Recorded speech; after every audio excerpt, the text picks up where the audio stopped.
ఆస మొట్టమొదటి నుండి తన జీవిత ప్రారంభం నుండి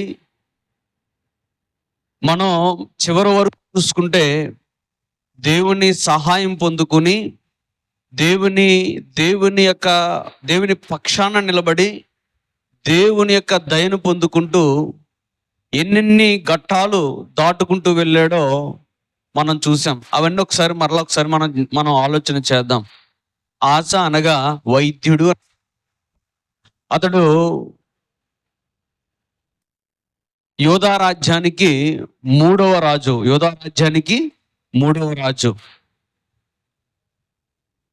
అతడు రాజ్య పరిపాలన చాలా అద్భుతంగా ప్రారంభించాడు. ఏ విధంగా ప్రారంభించాడంటే దేవునికి యథార్థంగాను దేవునికి అనుకూలంగాను జీవిస్తూ బ్రతుకుతూ తన రాజ్య పరిపాలన ముందుకు కొనసాగించుకున్నాడు. ఆ రాజ్యంలో ఉన్న తన ప్రజలందరికీ ఆజ్ఞాపించాడు.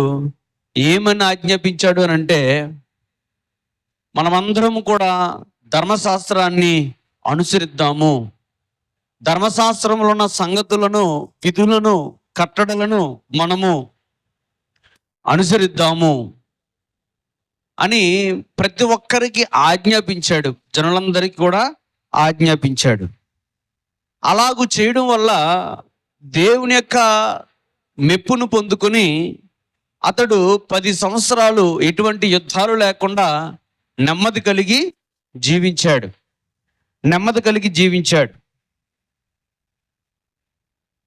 అందుకు ఆ నెమ్మది కలిగి జీవించిన ఆ కాలాన్ని బట్టి రాజు ఏ విధంగా మాట్లాడాడంటే ప్రజలతోటి, మనము దేవుణ్ణి ఆశ్రయించాము గనక దేవుడు మనకి ఈ నెమ్మదిని కలుగు చేశాడు. మనం దేవుణ్ణి ఆశ్రయించాం గనక దేవుడు మనకి నెమ్మదిని కలుగు చేశాడు. కాబట్టి మీరు నిరభ్యంతరంగా బ్రతకండి. మనకి యుద్ధాలు లేవు, నెమ్మది ఉంది, మీరు నిరభ్యంతరంగా బ్రతకండి అని ప్రజలతో మాట్లాడినటువంటి ఆ సంఘటనలు అక్కడ మనం చూస్తాం. అంతేకాకుండా దేవుడు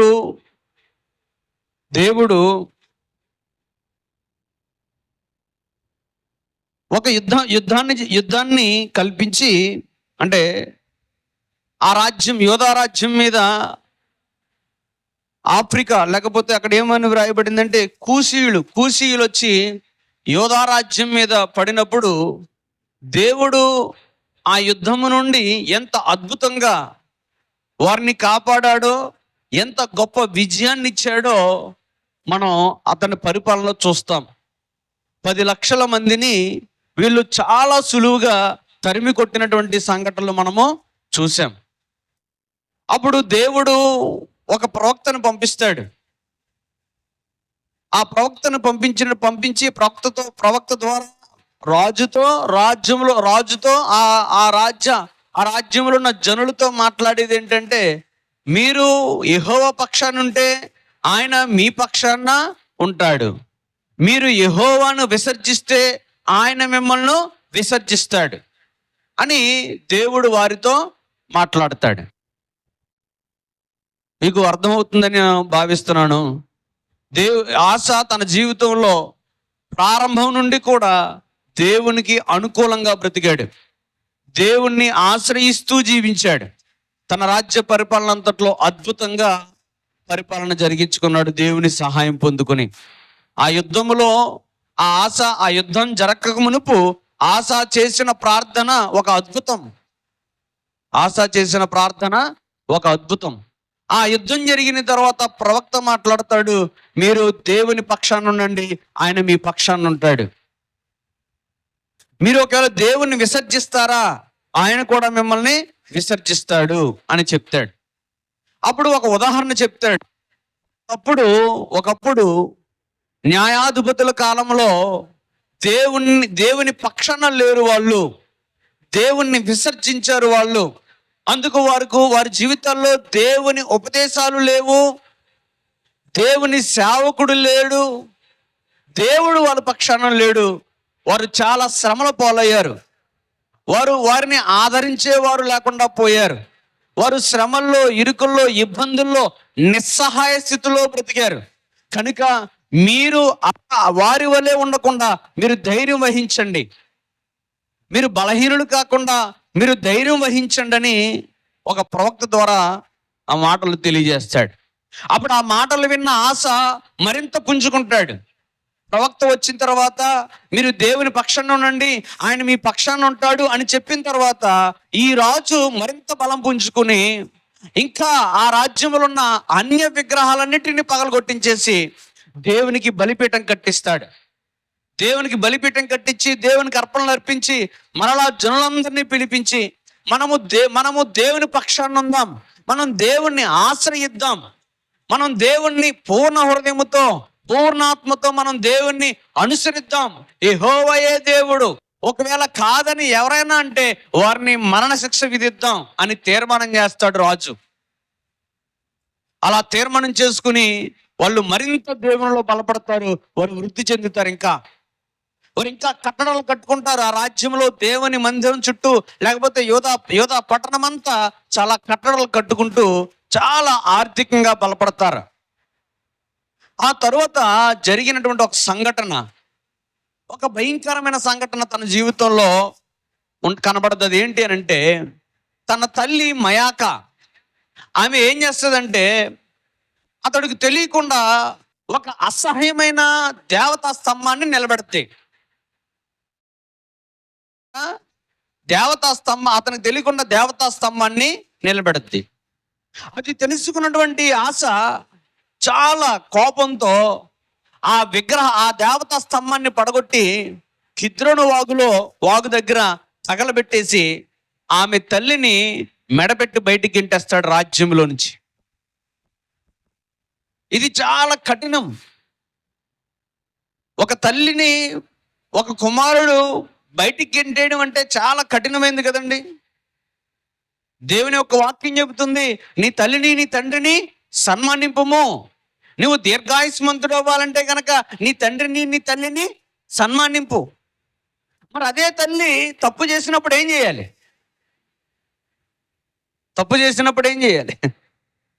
ఆశ ఏం చేశాడంటే ఆ అసహ్యమైన పనిని బట్టి ఆమెను తోసేసేసాడు.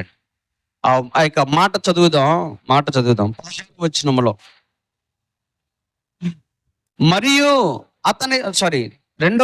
అదే వచనం, కాకపోతే ఎవరికి తెలియదు కనుక 2వ దినవృత్తాంతాల గ్రంథము 15వ అధ్యాయము 16వ వచనం.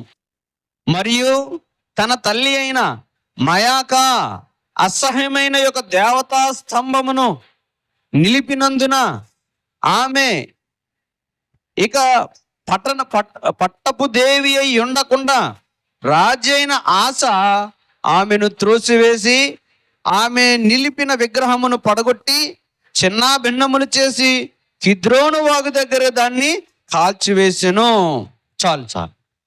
ఈ రాజు ఏం చేశాడంటే తన తల్లి చేసిన పనికి చాలా కోపం తెచ్చుకుని ఆమె తయారు చేసినటువంటి ఆ విగ్రహాన్ని, నిలబెట్టిన విగ్రహాన్ని చిన్న భిన్నాలు చేసి ఆమెను కూడా బయటికి గింటేశాడు. మనం నేర్చుకోవలసిన మరొక ఆలోచన, మనం నేర్చుకోవలసిన నీతి ఏంటంటే, మనము నిజ దేవుణ్ణి ఎరిగిన తర్వాత మన కుటుంబం, మన బిడ్డలు ఒక దేవుణ్ణి వెంబడిస్తున్నప్పుడు, ఆ దేవుని ద్వారా బ్రతుకుతున్నప్పుడు, ఆ దేవుణ్ణి ఆశ్రయించి ఆ దేవుని ద్వారా మేలులు పొందుకున్న తర్వాత మరొక విగ్రహం ఏదైనా సరే, మరొక దేవత ఏదైనా సరే ఆ కుటుంబంలో కనబడకూడదు. మనం చాలా చూస్తూ ఉంటాం, తల్లిదండ్రులు ఒక దైవాన్ని వెంబడిస్తే పిల్లలు మరొక దైవాన్ని వెంబడిస్తారు. పిల్లలు వెంబడించే దైవం వేరు, తల్లిదండ్రులు వెంబడించే దైవం వేరు. తల్లిదండ్రులు దేవుణ్ణి వెంబడిస్తే పిల్లలు విగ్రహారాధన వైపు మళ్ళుతూ ఉంటారు. అటువంటి సమయంలో తల్లిదండ్రులు ఏం చేయాలంటే చాలా కఠినంగా వ్యవహరించాలి వాళ్ళతో. మనం వెంబడిస్తుంది వేరు, మనం విశ్వసిస్తుంది వేరు. మనం ఆయన పుణ్యమను బ్రతుకుతున్నాం, ఆయన మీద బ్రతుకుతున్నాం, ఆయన మీద ఆశ్రయిస్తున్నాం. ఆయనే మన దేవుడు, ఆయనే మన సహాయకుడు. ఇరుకుల్లో, ఇబ్బందుల్లో, శ్రమల్లో, వేదనలో ఆయనే మనల్ని ముందుకు నడిపిస్తున్నాడు, ఆదుకునే దేవుడు గనక ఓ పిల్లలారా మీరు కూడా ఆ దేవుణ్ణే వెంబడించండి. మరో దేవుని వైపుకు మీరు మళ్ళొద్దు, మరో దేవుణ్ణి మీరు పూజించొద్దు, మరో దేవునికి మీరు నమస్కరించొద్దు, మరో దేవుణ్ణి మీరు విశ్వసించొద్దు. ఇదిగో ఈ దేవుడు సత్యవంతుడు, మేము రుచి చూసాం, మేము అనుభవించాం, ఆయన సహాయాన్ని మేము పొందుకున్నాం, ఆయన కాపుదలను మేము చూసాం కనుక అటువంటి దేవుడు మీ జీవితంలో దొరకడు, ఏ దేవుడును లేడు గనక మీరు ఈ దేవుణ్ణి వెంబడించండి. ఆ దేవుళ్ళు అబద్ధపు దేవుళ్ళు, వారిని మీరు వెంబడించొద్దని కఠినంగా శిక్షించాలి. కానీ మనం చూసి చూడనట్టుగా వదిలేస్తాం, చూసి చూడనట్టుగా పట్టించుకోకుండా వదిలేస్తాం. పిల్లల్ని ఏమంటాంలే, వాళ్ళని ఏం గాయపరుస్తాంలే, వాళ్ళని ఏమని బాధ పెడతాంలే అంటూ ఉంటాం.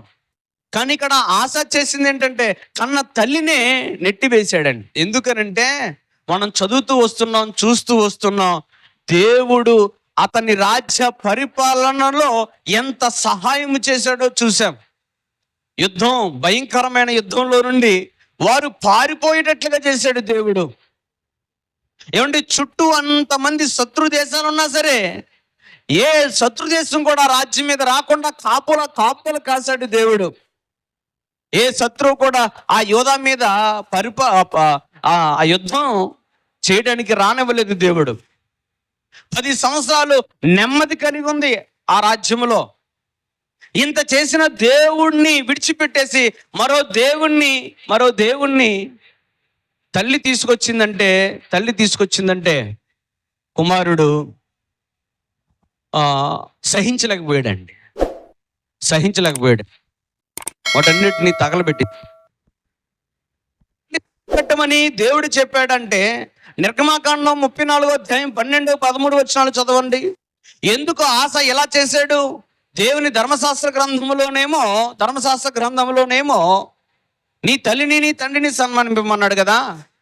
అదే దేవుడు ఏం చెప్పాడంటే నిర్గమాకాండం 34వ అధ్యాయం 12వ వచనములో నీవు ఎక్కడికి వెళ్ళుచున్నావో ఆ దేశ నివాసులతో నిబంధన చేసుకోకుండా జాగ్రత్త పడుము. ఒకవేళ అది నీకు ఉరి కావచ్చును, కాబట్టి నీవు వారి బలిపీఠములను పడగొట్టి వారి బొమ్మలను పడగొట్టి వారి దేవతా స్తంభములను చాలండి. దేవుడు ఏం చెప్పాడు అంటే గనక కానాను దేశంలోకి వెళుతున్నారు. ఆ దేశములో అందరూ విగ్రహారాధకులే, అందరూ అన్య దేవతలను ఆచరించే వాళ్ళే. ఒకవేళ వాళ్ళతో నువ్వు సంబంధం కలుపుకున్నా, వారితో నువ్వు బంధాన్ని పెంచుకున్నా, వారితో నిబంధనలు చేసుకున్నా, ఒకవేళ వారు మీకు ఊరైపోవచ్చు. కనుక వారితో మీరు నిబంధన చేసుకోవద్దు, వారితో మీరు వియ్యమందవద్దు, వారితో మీరు బంధుత్వం కలుపుకోవద్దు. ఒకవేళ వారిలో ఎవరైనా సరే దేవతా స్తంభాలు మీ ముందు నిలబడితే వాటిని పగలగొట్టేయండి, వాటి బొమ్మలను పగలగొట్టేయండి. దేవుడు ఆజ్ఞాపించాడు. ఇప్పటికి ఇంకా మనకు తెలియని సంగతి ఏంటంటే ఇప్పటికీ భూమి మీద యేసుక్రీస్తు ప్రభువారి రాకడ కనిపించేంత వరకు కూడా విగ్రహారాధన అనేది దేవునికి అసహ్యమైనది. అన్య దేవుళ్ళు దేవునికి అసహ్యం. ఏమండి, భయంకరమైన ఘోరమైన పాపము మొదటి స్థానం దేనికి ఇస్తాడు దేవుడు అంటే అది కేవలం విగ్రహారాధనకే ఇస్తాడండి. తదుపరి ఏదైనా సరే వ్యభిచారమైన, నరహత్య అయినా, దొంగతనాలైన తర్వాత మొట్టమొదటి ఘోరమైన పాపం దేవుని దృష్టిలో ప్రథమ పాపం ఏమిటి అంటే విగ్రహారాధన. మరి ఎవరు విగ్రహారాధన చేయట్లేదు కదా, మరి ఎవరు దేవునికి మొక్కట్లేదు కదా. ఈ రోజున ఇంకా ఎవరు గుళ్ళకి వెళ్ళట్లేదు, అన్యుల గుళ్ళకి ఎవరు వెళ్ళట్లేదు అనుకుంటున్నారు. కానీ మన జీవితాల్లో వాటికి ప్రథమ స్థానం ఉంది. గుళ్ళకి విగ్రహాల వైపుకు వెళ్ళకపోవచ్చు, విగ్రహారాధన చేయకపోవచ్చు, కానీ మంచి చెడు, జాతకాలు, సమయం అసమయం, ముహూర్తాలనే పేరుని చెప్పున వాటి వెనుకాల ఇంకా మనం బ్రతుకుతున్నాం. సంపూర్ణంగా పరిపూర్ణంగా దేవుణ్ణి ఇంకా మనం విశ్వసించట్లేదు, దేవుణ్ణి ఇంకా మనం ఆశ్రయించట్లేదు. కాబట్టి ఇక్కడ ఆస తన జీవితంలో చాలా గొప్ప కార్యాలు చవి చూశాడు దేవుని ద్వారా. అక్కడ గ్రంథకర్త ఏమని రాశాడంటే తన తల్లి అసహ్యమైన పని చేసింది అన్నారు. అక్కడ పదప్రయోగం ఏం జరిగిందండి? అసహ్యమైన పని. అంటే ఆసాకు తన తల్లి చేసిన పని ఎలా కనిపించింది? అసహ్యంగా కనిపించింది. ఇతడేమో ఆ రాజ్యంలో ఉన్న అన్య విగ్రహాలన్నీ పడగొడుతూ ఉంటే తన తల్లి ఏమో విగ్రహాన్ని నిలబెడితే అది అసహ్యమైన పని కాదా? అక్కడ ఉన్న జనులందరూనేమో కొడుకేమో రాజ్యం నిండా దేవుని మాటలు నింపాలి, దేవుని మందిరాలు కట్టాలి అని అన్య విగ్రహాలను పడగొడుతుంటే తల్లేమో ఏమండి అన్య విగ్రహాలను నిలబెడుతుంది ఏంటి అని జనులందరూ రాజును నిందించరా? కనుక ఆస ఆ మాట పడటానికి సిద్ధంగా లేడు. దేవుని కంటే కన్న తల్లి ఎక్కువ కాలేదు తన దృష్టిలో. తన తల్లి చేసిన తప్పుడు పని పాపంగా పరిగణించాడు, తరిమి కొట్టేశాడు. దేవునిలో నిమగ్నం అయిపోయినటువంటి ఏ వ్యక్తి అయినా సరే దేవునిలో బ్రతకడానికే చూసుకుంటాడు తప్ప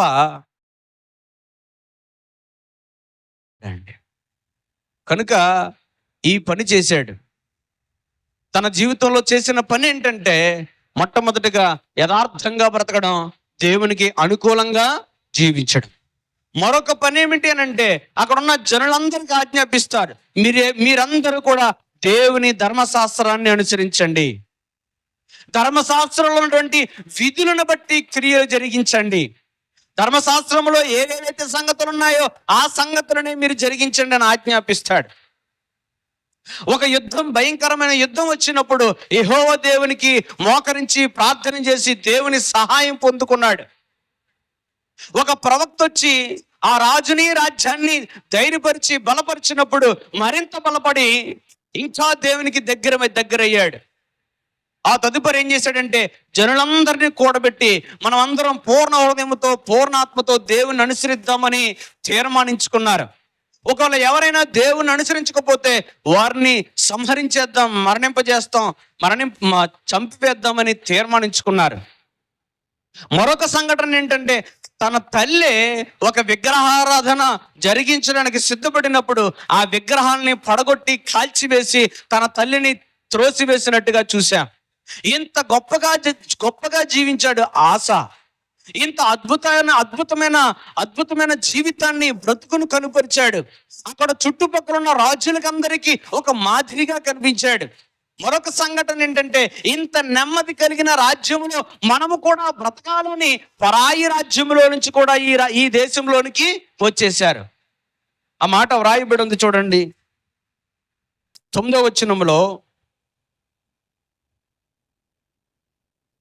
15వ అధ్యాయం 9వ వచనంలో యోధా వారందరినీ, బెన్యామీనులందరినీ, ఎఫ్రాయిము, మనష్షే, సిమ్యోను గోత్ర స్థానములలో నుండి వచ్చి వారి మధ్య నివసించు పరదేశులను సమకూర్చెను. అతని దేవుడైన యెహోవా అతనికి సహాయుడయ్యుండుట చూచి ఇశ్రాయేలీల వారిలో నుండి విస్తారమైన జనులు అతని పక్షమున చేరిరి. ఏం చేశారటండి?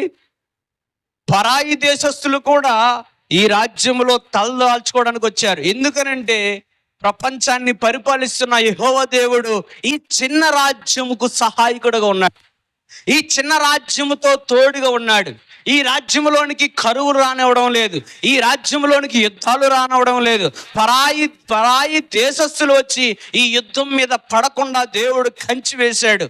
కనుక ఈ రాజ్యములుంటే క్షేమం అని ఇశ్రాయేలీలు వారు కొంతమంది వచ్చేసి ఇతని పక్షాన చేరిపోతున్నారట అండి.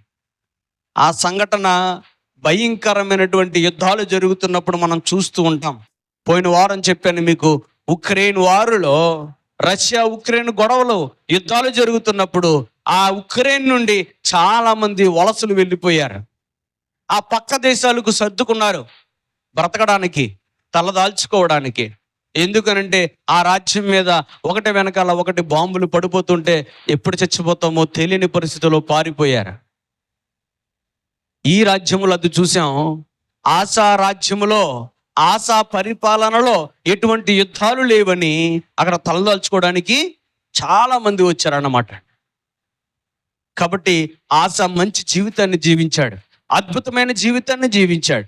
మన జీవితాల్లో కూడా మన కుటుంబాలలో మన బిడ్డలు మనమందరము కలిసి ఆశావలే యథార్థంగా జీవిస్తూ, ఆశావలే దేవునికి అనుకూలంగా జీవిస్తూ, ఆశావలే ధర్మశాస్త్రాన్ని పఠిస్తూ, ఆశావలే ధర్మశాస్త్ర గ్రంథంలో ఉన్న విషయాలన్నీ అనుసరిస్తూ, ఏదైనా సమస్య వచ్చినప్పుడు దేవుని దగ్గర మోకరించి ప్రార్థన చేయగలిగే అలవాటును మనం అలవర్చుకుంటూ, దేవుని యందు భయాన్ని భక్తిని మనము సంపాదించుకుంటూ ఉండాలి, అలవర్చుకుంటూ ఉండాలి.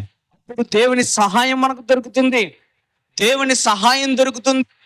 మరొకరు వచ్చి నీ దగ్గర తలదోచుకునే స్థితికి దేవుడు నిన్ను మారుస్తాడు.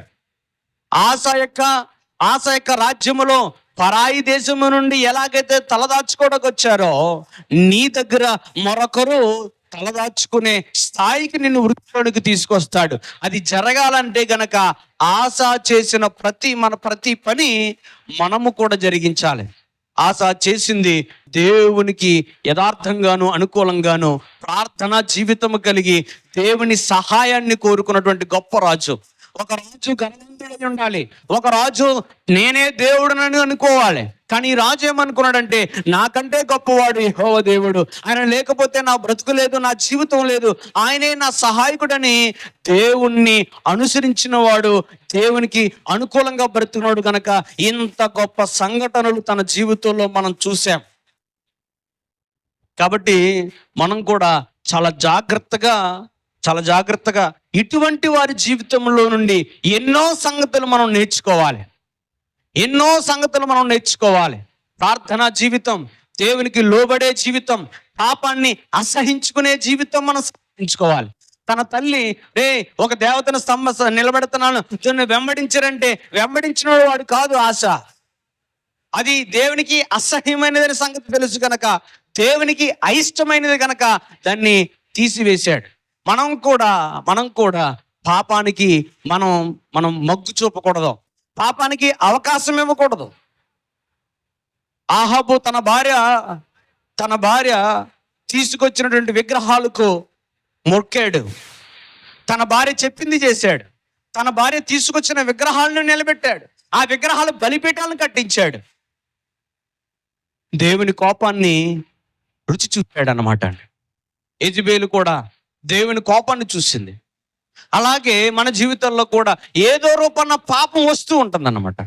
ఏదో రూపాన పాపం వస్తుంది. సాతానుడు పాపంలో పడేటట్టు చేస్తాడు.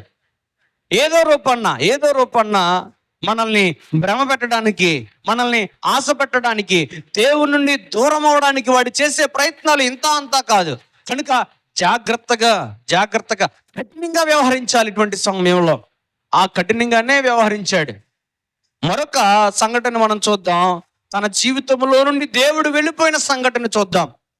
ఇప్పటి వరకు ఎంత సహాయాన్ని పొందుకున్నాడో, ఇప్పటి వరకు ఎంత ఖచ్చితంగా బ్రతికాడో, ఇప్పటి వరకు ఎంత యథార్థంగా బ్రతికాడో, దేవుని సహాయాన్ని ఎంత అద్భుతంగా పొందుకున్నాడో, తాను బ్రతకడమే కాకుండా తన రాజ్యంలో ఉన్న వారిని కూడా ఎంత బాగుగా దేవుని వైపుకు మళ్ళించాడో.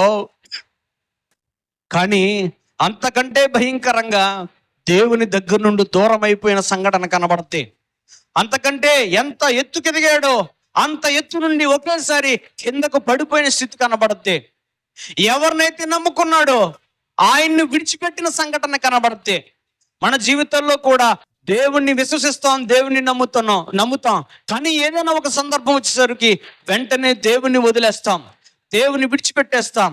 ఒక గడికి ఇచ్చే విలువ, ఒక సమయానికి ఇచ్చే విలువ యెహోవా దేవునికి మనం ఇవ్వము. మన జీవితంలో దేవుడు ఎన్నో మేలు చేస్తాడు, దేవుడు ఎన్నో సహాయాలు చేస్తాడు. ఆయనకు ప్రార్థన చేసి మనం ఎన్నో ఆపదల నుండి తప్పించబడతాం, ఎన్నో అవస్థల నుండి విడిపించబడతాం, కష్టాల నుండి తప్పించబడతాం. కానీ ఏదైనా ఒక సమయం వచ్చినప్పుడు సరైన సమయంలో నిలబడవలసిన సమయంలో నిలబడకుండా దేవునికి దూరం అయిపోతూ ఉంటాం, దేవుణ్ణి పక్కన పెట్టేస్తాం. అదే సంగతి ఆశా జీవితంలో కనబడుతుంది. మన జీవితంలో కనబడినట్టుగానే ఆశా జీవితంలో కూడా కనబడుతుంది. మనకంటే ముందు బ్రతికినటువంటి ఆసా జీవితంలో మనం ఏ సంఘటన చూశాడో ఒకసారి చూద్దాం, జాగ్రత్తగా విందాం. కానీ అంతకంటే ముందు ఆ అధ్యాయము చివరిలో ఒక మాట, 17 వచనం, ఆసా ఉన్నత స్థలములను ఇశ్రాయేలు నుండి తీసివేయలేదు, కానీ ఇతడు బ్రతికిన కాలమంతయు ఇతని హృదయము యథార్థముగా ఉండెను. 35 సంవత్సరాలు యుద్ధాలు జరగలేదటండి. అప్పటి వరకు నెమ్మది ఉందటండి. ముందేమో 10 సంవత్సరాలు యుద్ధాలు జరగలేదు, మరొక 20 సంవత్సరాలు కూడా, అంటే మొత్తం మీద 35 సంవత్సరాలు యుద్ధాలే లేవటండి. యుద్ధాలే లేవు. ఇంత గొప్పగా దేవునికి తోడుగా ఉన్నటువంటి 35 సంవత్సరాలు దేవుడు కాపుదల కాశాడండి. దేవుడు అద్భుతమైన ప్రొటెక్షన్ ఇచ్చాడండి దేవుడు ఆ రాజ్యానికి. ఈ ఆశ దేవుని సహాయం పొందుకున్నాడు గనక ఈ ఆశ గొప్పవాడా కాదండి.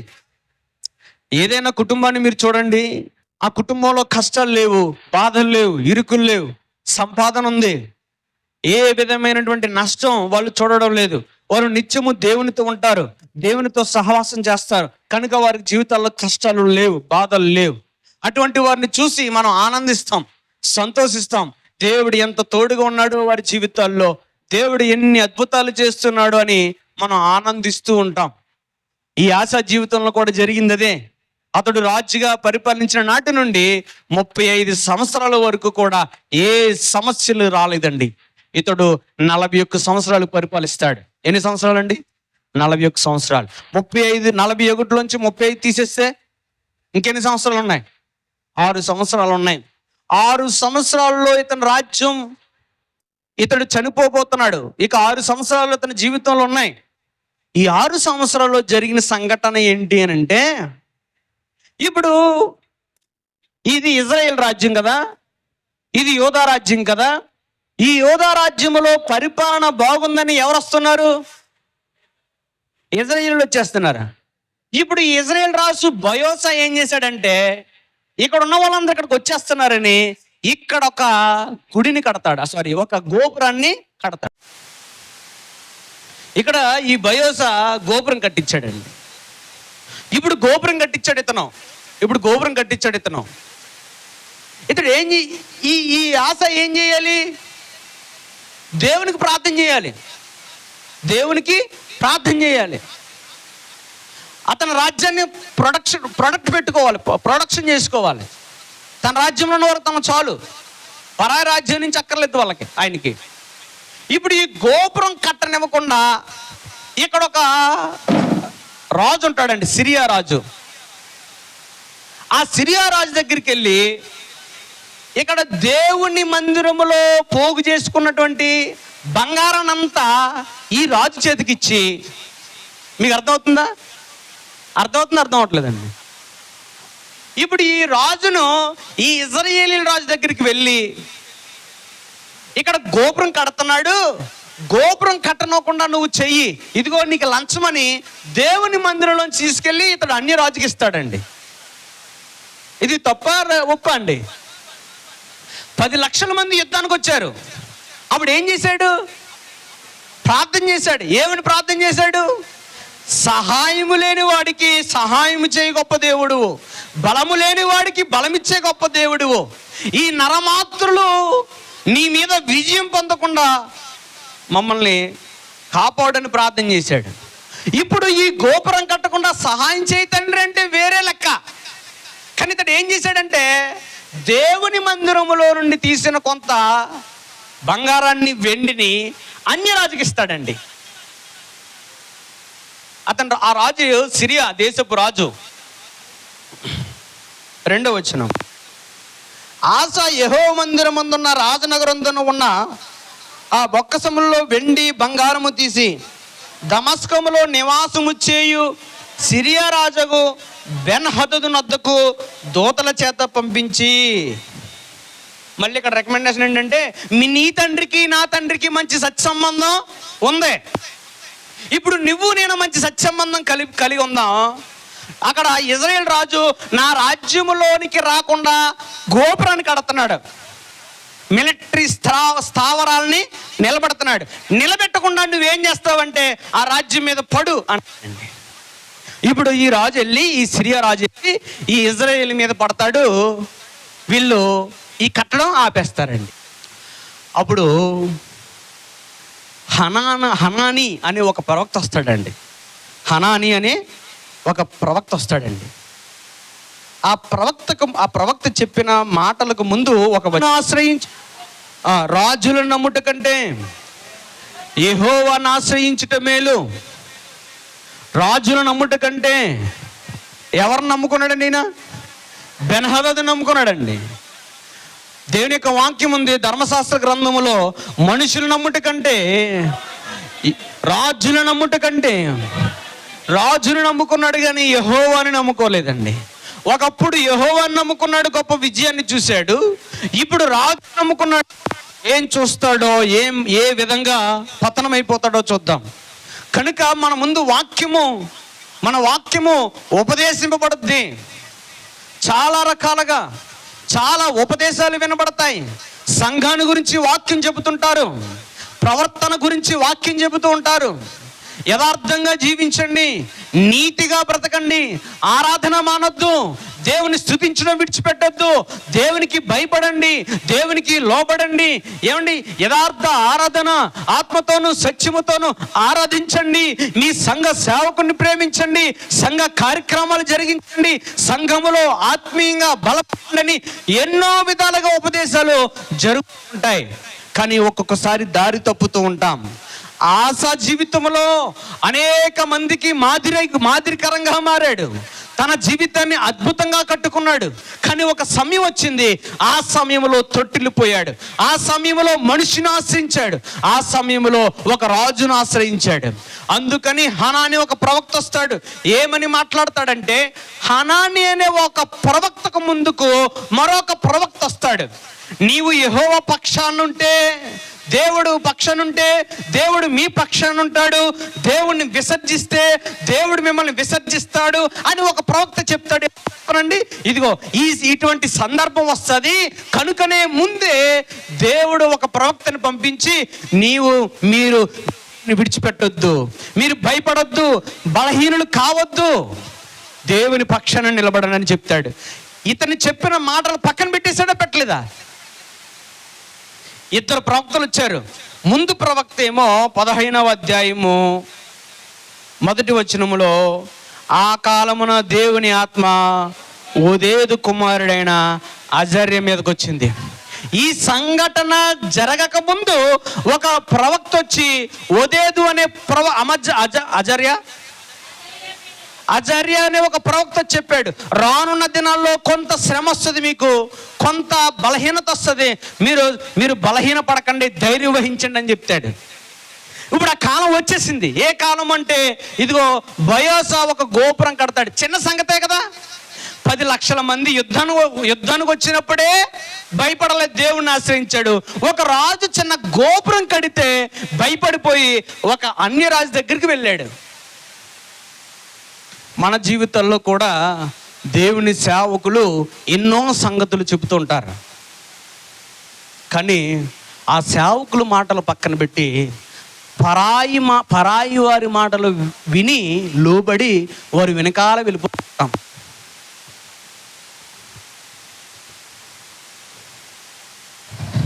ఇప్పుడు ఆ ప్రవక్త ఏమన్నాడు చూడండి, 7వ వచనం.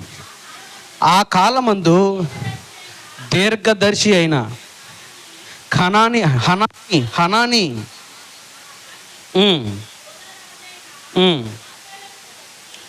యోధా రాజు అయిన ఆసా యుద్ధకు వచ్చి అతనితో ఎలాగూ ప్రకటించెను, నీవు నీ దేవుడైన యెహోవాను నమ్ముకొనక సిరియా రాజును నమ్ముకుంటివే. ఏమన్నాడండి? ప్రశ్న. ఒకప్పుడు యెహోవాని నమ్ముకున్నావు, ఇప్పుడు అదే యెహోవాని నమ్ముకుండా సిరియా రాజును నమ్ముకుంటివే అన్నాడండి. ఒకప్పుడు ఆ సంఘంలో బ్రతికేవు, ఈ సంఘానికి వచ్చావే అనరా దేవుడు అంటాడండి. ఒకప్పుడు ఆ సేవకుడి ద్వారా రక్షింపబడ్డావు, ఈ సేవకుడి దగ్గరకు వచ్చావే అంటాడు దేవుడు అంటాడు. ఎక్కడ పుట్టామో అక్కడే పెరగాలి, అక్కడే చావాలి. సిరియా రాజు యొక్క సైన్యము నీ వశము నుండి తప్పించుకుని పోయెను. బహు విస్తారమైన రథములను, గుర్రపు రౌతులు గల కూసీలను, లిబీలను, గొప్ప దండైన వచ్చిరు కదా చెప్తున్నాడండి. జరిగింది, తన జీవితంలో జరిగింది చెప్తున్నాడండి. ఒకప్పుడు కూషీలు వచ్చారు, ఒకప్పుడు లుబీలు వచ్చారు, గొప్ప సైన్యం వచ్చారు. వారందరి నుండి ఆయనను నీవు యెహోవాను నమ్ముకున్నందున ఆయన వారిని నీ చేతికి అప్పగించాడు కదా.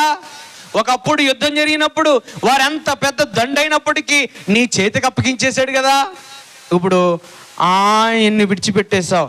ఇప్పుడు తన ఎడల యథార్థ హృదయం గల వారిని బలపరుచుటకై యెహోవా కనుదృష్టి లోకమందంతటా సంచారము చేయుచున్నది. ఈ విషయమందు నీకేం పిచ్చి పెట్టేసిందా అని అడిగాడండి. ఒక ప్రవక్త ఏమన్నాడండి, నీకేం మతిపోయిందా ఏంటి అన్నాడండి.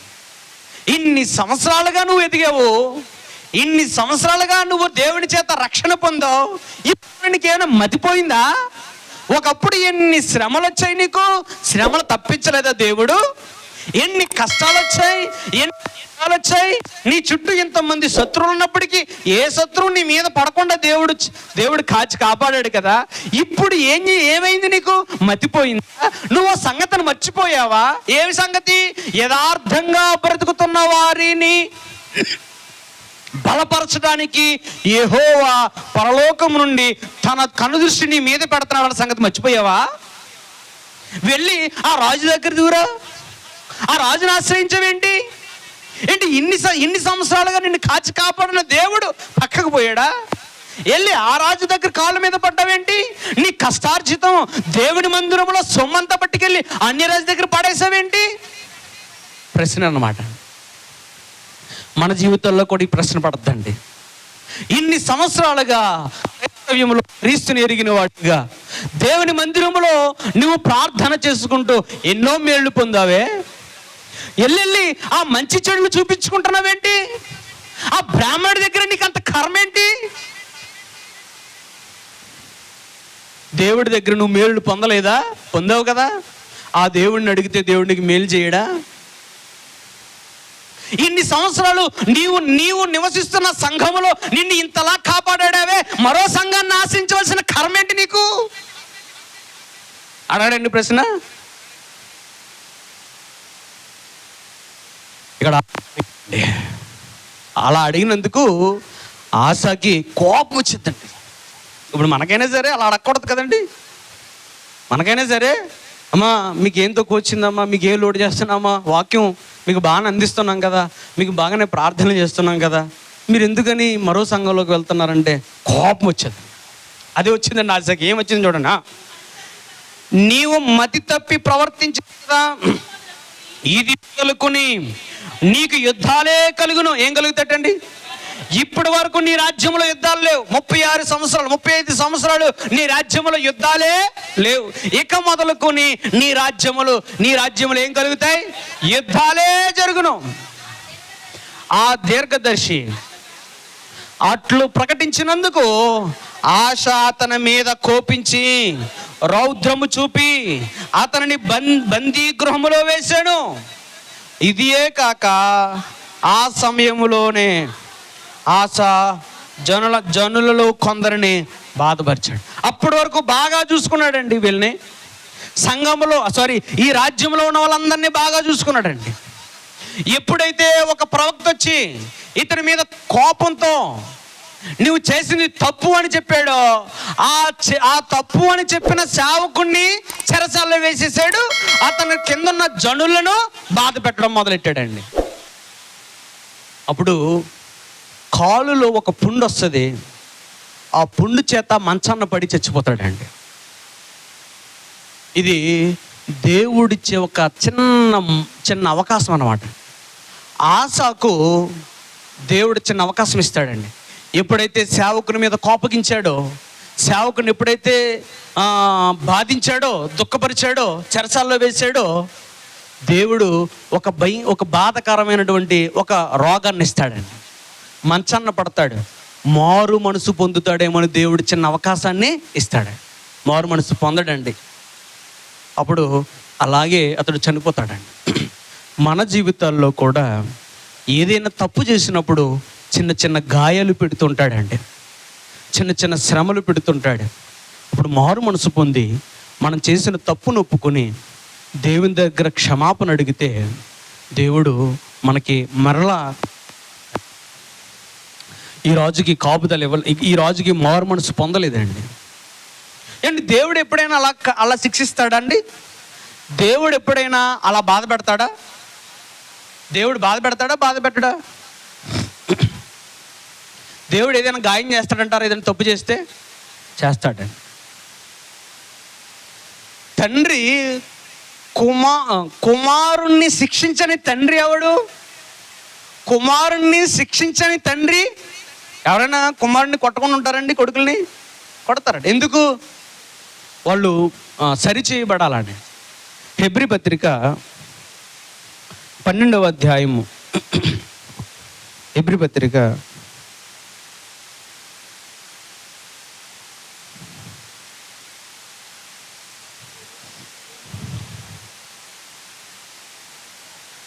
12వ అధ్యాయము 5వ వచనం. నా కుమారుడా, ప్రభువు చేయు శిక్షను తృణీకరించొద్దు. ఆయన నిన్ను గద్దించినప్పుడు అమ్మా విసుకకము. ప్రభువు తాను ప్రేమించిన వానిని శిక్షించి తాను స్వీకరించు ప్రతి కుమారుణ్ణి దండించును.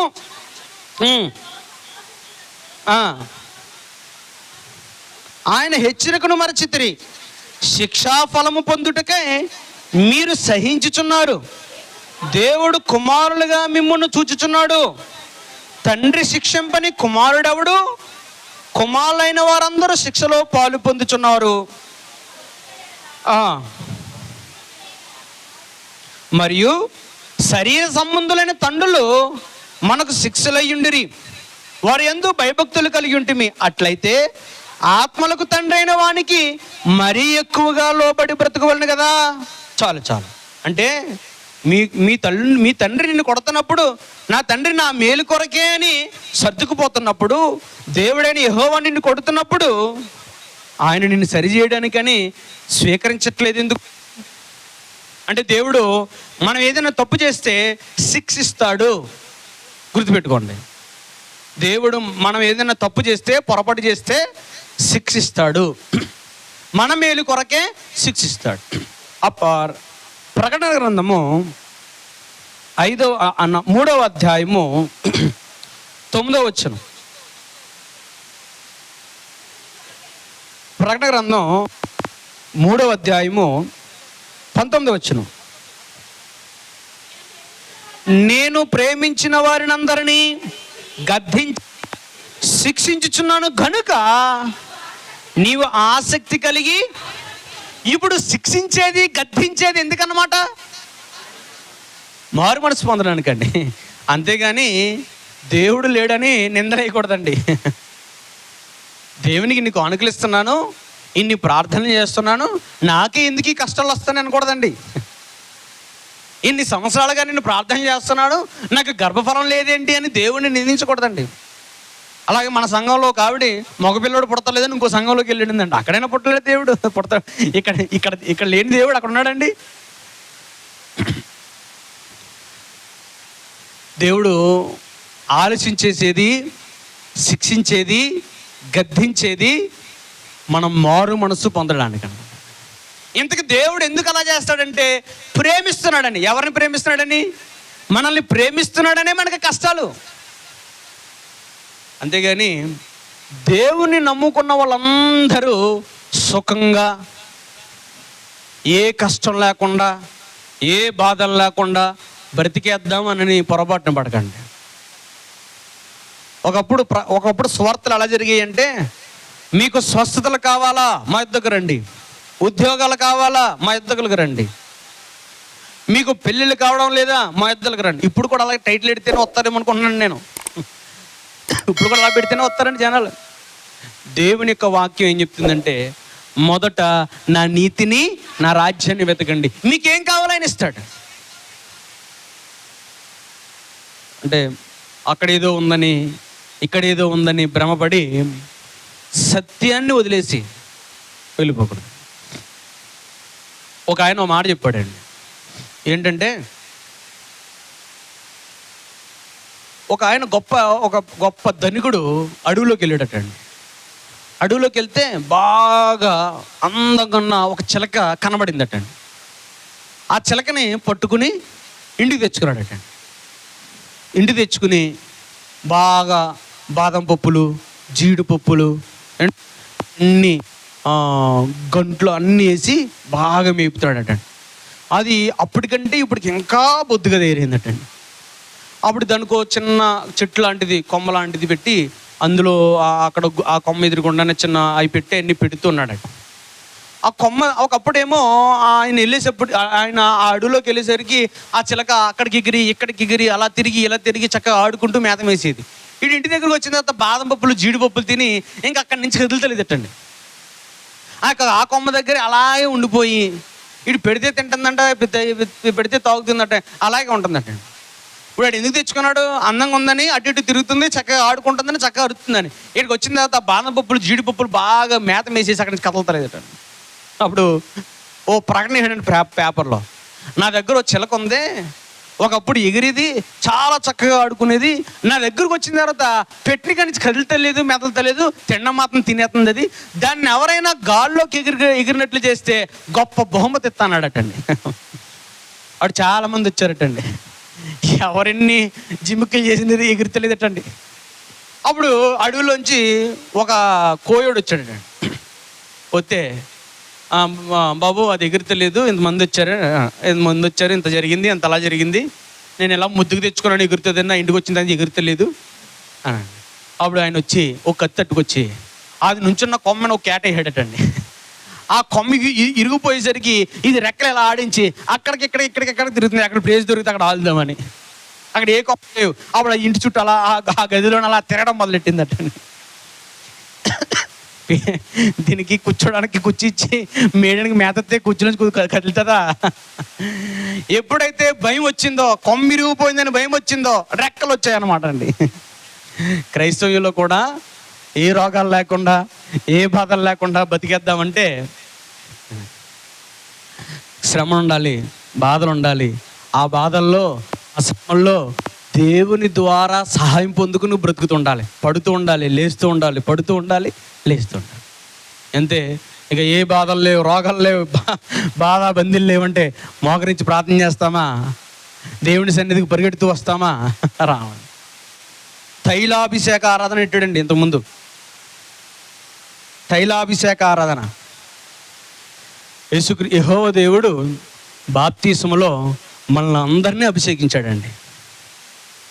మరోసారి ఎవరో చేత తైలాభిషేకము ద్వారా అభిషేకింపబడాల్సిన పనేమి లేదు మనకే.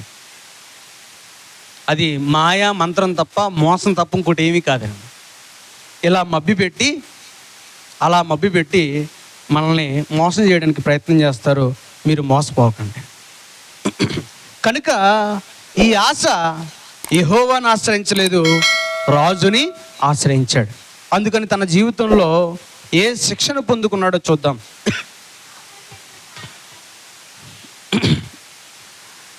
11వ వచనంలోనా? యోధా రాజుల గ్రంథం ముందు వ్రాయబడి ఉన్నది, ఆస తన ఏలుబడి యందు 39వ సంవత్సరమున పాదములలో జబ్బు పుట్టి తాను బహుబాధపడిన దాని విషయంలో అతడు యెహోవా యొద్ద విచారణ చేయక ఎవరిని పట్టుకున్నాడండి? ఇక్కడ ఏదో సమస్య వచ్చింది, యెహోవా దగ్గర విచారణ చేయలేదు, ఒక రాజు దగ్గరికి వెళ్ళాడు. అందుకు శిక్షగా దేవుడు ఒక బాధకర పుండును ఇచ్చాడు, మంచాన పడ్డాడు. దేవుణ్ణి ఆశ్రయించకుండా మరొక వైద్యులను ఆశ్రయించాడు. మన జీవితంలో ఇంకోటి ఏమీ లేదండి. సుఖం వచ్చినా దేవుడే, కష్టం వచ్చినా దేవుడే, బాధ వచ్చినా దేవుడే, శ్రమ వచ్చినా దేవుడే. ఆయనకి తెలియకుండా ఏది జరగదు మన జీవితంలో. ఆయన దగ్గరికే వెళ్ళాలండి. ఇతడు ఆయన దగ్గరికి తప్ప ముందేమో రాజు దగ్గరికి వెళ్ళాడు, ఇప్పుడు రోగం వచ్చిందని వైద్యుడి దగ్గరికి వెళ్ళాడు. ఎవరి దగ్గరికి వెళ్ళలేదు? పుండి ఎవరి వల్ల వచ్చింది? అప్పుడు ఎక్కడికి వెళ్ళాలి? వైద్యుడి దగ్గరికి వెళ్ళాడండి. మన కష్టం వచ్చినా, బాధ వచ్చినా, సంతోషం వచ్చినా దేవుని వల్ల వస్తుంది. దేవుని దగ్గరికి వెళ్ళాలి. మొట్టమొదటి స్థానం దేవునికి ఇవ్వాలండి. 13వ వచనం, ఆస తన పితరులతో కూడా నిద్రించి తన ఏలుబడి యందు 41వ సంవత్సరమున మృతుడైన. అంటే 41 సంవత్సరాలు ఇతడు రాజుగా ఉన్నాడండి. యోధా రాజ్యానికి 41 సంవత్సరాలు, 36 సంవత్సరాలు సుఖంగా ఉన్నాడు. 6 సంవత్సరాలు అష్ట కష్టాలు పడి చచ్చిపోయాడండి. కాబట్టి మనం ఆశావలే తను అద్భుతమైన జీవితాన్ని జీవించాడు, అలా జీవిద్దాం. ఆశ చాలా ప్రమాదకరమైన తప్పు చేశాడు, అలా చేయకుండా ఉందాం. ఆశావలే దేవుణ్ణి కాకుండా మరొకరిని ఆశ్రయించొద్దు. మన జీవితాల్లో ఎన్నో పరిస్థితులు గుండా బ్రతుకుతూ ఉంటాం. అన్ని సమయాల్లో కూడా దేవునికే మనం ప్రాధాన్యత ఇవ్వాలి, దేవునికే మనము ప్రాముఖ్యత ఇవ్వగలం. ఆశ వలె మనం దేవుని దగ్గరగా బ్రతుకుతాం. ఆశ చేసిన తప్పును మనము చేయకుండా బ్రతుకుతాం. అందరికీ వందనాలు.